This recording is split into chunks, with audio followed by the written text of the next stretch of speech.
आनंद मठ।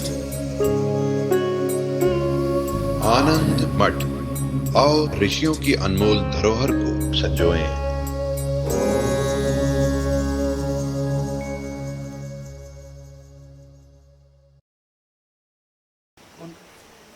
हरिओम स्वामी जी। स्वामी जी, आपकी कृपा से, आपके दया दृष्टि से, दृश्य विवेक के माध्यम से हम सभी लोग परमात्मा का बोध करने की प्रक्रिया में हैं। अभी तक जो जाना है कि वो परमात्मा इंद्रियातीत है, त्रिगुणातीत है, कोई प्रयास नहीं, कोई प्रयत्न नहीं। लेकिन हम स्वामी जी देखते हैं कि सृष्टि में जितनी भी भूमियाँ हैं, कहते हैं कि सब परमात्मा की हैं। यहाँ हम लोग इकट्ठा हुए हैं, सत्संग मिल रहा है, ये भी भगवान की, परमात्मा की कृपा बताते हैं। तो ये सृष्टि में स्वामी जी सब कुछ बड़े नियम देखने पर, बड़े नियम कायदे से सब चल रहा है, कि इसका रहस्य स्वामी जी क्या है?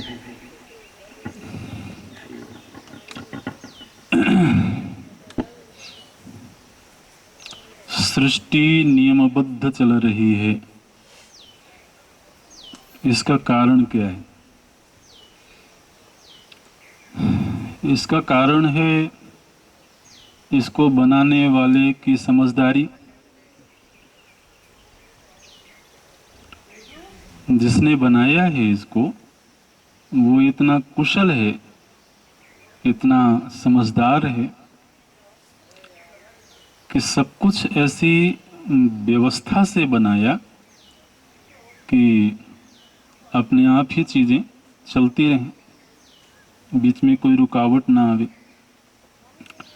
तो ये ईश्वरीय प्रबंधन है। जैसे एक कुशल प्रबंधक अपने कार्य क्षेत्र को इस तरह से प्रबंधित करता है कि उसमें कम से कम व्यवधान की संभावना हो, इसी तरह से परमात्मा एक कुशल प्रबंधक की तरह से इस सृष्टि को प्रबंधित करता है और उसी नियम के आधार पर ये व्यवस्था चलती है। भीषास्माद वातः पवते भीषो देति सूर्य। वेद भगवान ने कहा कि ये जो हवा बह रही है ना, किसने इसको कहा है कि तुम बहती रहो? जो प्रबंधक होता है उसके अनुशासन का भय ही वहां के कर्मचारियों को अपने अपने कार्यों में संलग्न रखता है। इसी तरह से इस सृष्टि के जितने भी महत्वपूर्ण घटक हैं, ये सब नियमबद्ध तरीके से अपने अपने कार्यों में संलग्न हैं। वेद भगवान कहते हैं उस परमात्मा के द्वारा ये सब नियंत्रित हैं। भीषास्माद वातः पवते। हमको सुबह उठने में भले देर हो जाए, सूर्य देवता को विलंब नहीं होगा।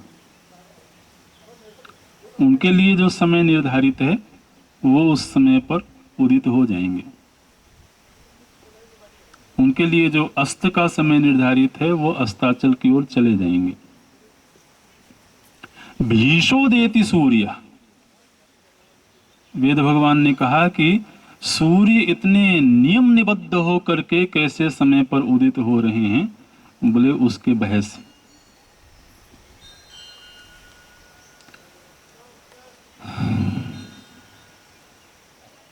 सिंहासन पर त्रिभुवन साई। जब प्रभु श्री राम जी राज्यारूढ़ हुए, जब प्रभु श्री राम जी का राज्याभिषेक हुआ श्री अवध में, उस समय पर श्री वशिष्ठ जी ने देवताओं से दिव्य सिंहासन मांगा और प्रभु श्री राम जी उस दिव्य सिंहासन पर आरूढ़ हुए। गोस्वामी जी ने वहां संकेत किया कि कोई इस भ्रम में ना रहे कि राम जी आज राजा बने। सिंहासन पर कौन बैठा है? त्रिभुवन साई, साई माने राजा, मालिक। तो इस समय जो सिंहासन पर आरूढ़ हुआ है वो अभी राजा बन रहा है, ऐसा नहीं। त्रिभुवन के ऊपर जिसका शासन शाश्वत है वो श्री राम लीला करते हुए इस समय पर श्री अवध के राजा बन रहे हैं।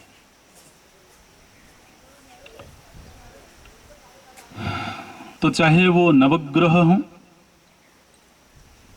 चाहे वो सूर्य, चांद, भूत, महाभूत, जितने भी इस सृष्टि के संचालक दैवी सत्ताएं हैं, आप जानते हैं जो 33 कोटि देवता हैं, कोटि माने प्रकार, 33 प्रकार के देवता हैं। ये 33 प्रकार की जो दैवी सत्ताएं हैं, ये इस सृष्टि के अलग अलग विभाग के मंत्री हैं। जैसे आप जब एक भूभाग में एक राष्ट्र बनाते हैं तो उस राष्ट्र को व्यवस्थित रखने के लिए, सुव्यवस्थित रखने के लिए एक शासन तंत्र होता है। इसी तरह से समष्टि ऐश्वर्य, समष्टि सृष्टि के संचालन की एक सरकार है। तो उस सरकार में जो मुख्य हैं वो तो स्वयं परमात्मा है, लेकिन प्रभु जी ने इस सृष्टि संचालन के लिए अलग अलग विभागों का दायित्व तो अलग अलग देवताओं को प्रदान किया। सार्वभौम सृष्टि व्यवस्थित ढंग से संचालित होती रहे, उसके लिए कुछ शक्ति संपन्न लोगों को वो कार्य देना है। तो वो कार्य क्षेत्र 33 प्रकार के मुख्य तौर पर निर्धारित हुए, उसके अलावा और भी हैं। तो 33 कोटि देवता हैं। कोटि माने करोड़ नहीं, कोटि माने प्रकार। तो सब अलग अलग तरीके से, जैसे आप सुनते हैं कि वृष्टि के देवता कौन है, बोले इंद्र देवता है। तो अब इंद्र देवता के विभाग में ये कार्य है कि धरती में किस जगह पर कितनी वृष्टि करनी है, कब करनी है। जैसे आपका इरिगेशन डिपार्टमेंट होता है ना, कुछ ऐसे ही।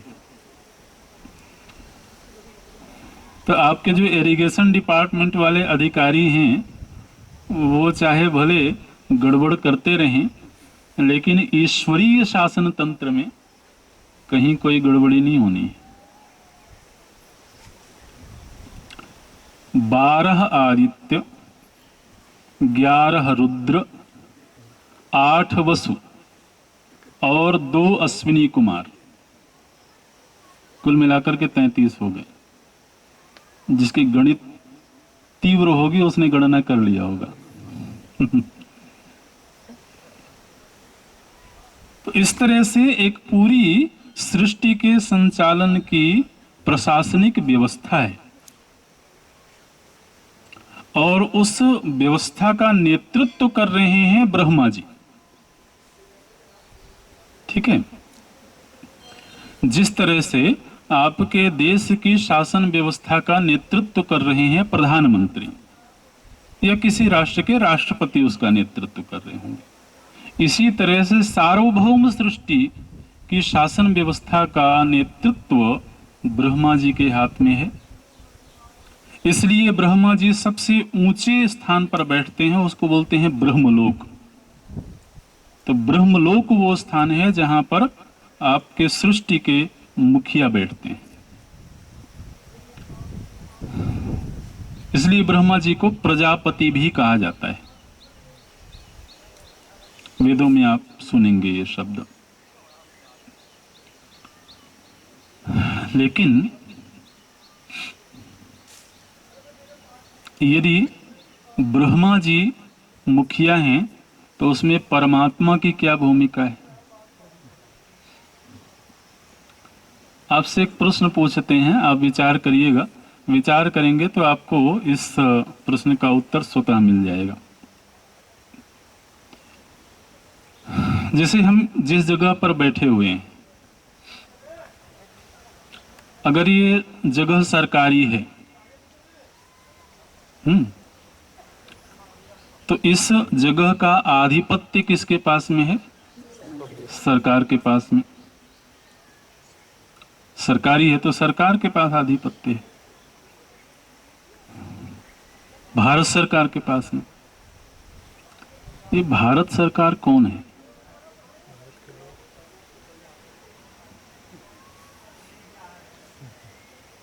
भूभाग में इस भूभाग का प्रशासन। ये भारत सरकार कौन है जी? क्या आपके प्रधानमंत्री आकर के कह सकते हैं कि ये भूमि मेरी है? क्यों? क्योंकि वो सरकार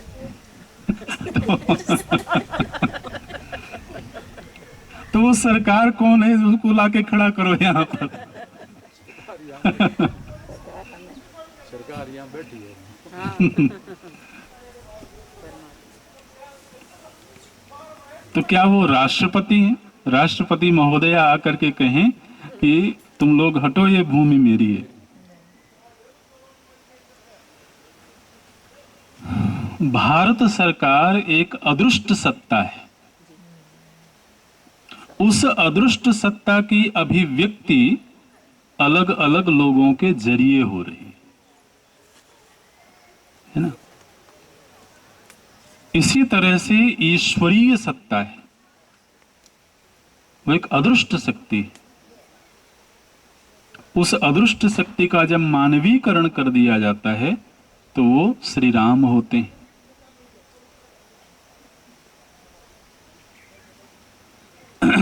लेकिन उस अदृष्ट शक्ति की अभिव्यक्ति, जैसे भारत सरकार की अभिव्यक्ति एक पुलिस वाले के जरिए भी हो सकती है। पुलिस वाला भी आकर के आपको रोक सकता है, एक पटवारी भी आकर के आपको रोक सकता है ना। तो उस व्यक्ति के जरिए अदृष्ट शक्ति केवल अभिव्यक्त हो रही है, क्रियाशील हो रही है, वो व्यक्ति सत्ता नहीं है। इसी तरह से ईश्वरीय शक्ति अलग अलग देवताओं के जरिए अभिव्यक्त हो रही है, अलग अलग नक्षत्रों के जरिए अभिव्यक्त हो रही है।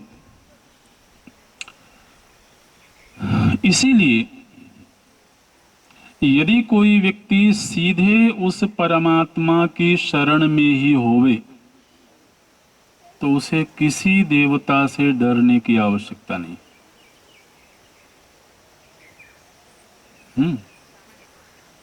अगर व्यक्ति पूरी तरह से भारतीय संविधान के अनुरूप जीवन जी रहा हो तो उसे प्रधानमंत्री से भी डरने की जरूरत नहीं। तो किसी भी दैवी सत्ता से डरेगा वो जो ईश्वरीय संविधान के खिलाफ काम करता। तो ये जो नक्षत्रों को मनाने की जरूरत पड़ती है, ये सब पहन पहन करके, हाँ, बोले अभी ये ग्रह नाराज है, ये ग्रह प्रसन्न है। आप समझते हैं ना, ये ग्रहों की नाराजगी कैसी है? जैसे आपके मोहल्ले का पार्षद आपसे नाराज हो जाए,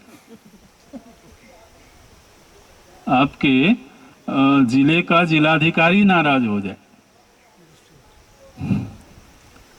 इस तरह से। इसलिए अगर कोई सीधे परमात्मा के संपर्क में है फिर तो उसकी हेकड़ी चलेगी, फिर तो देवता भी उसका कुछ बिगाड़ नहीं सकते।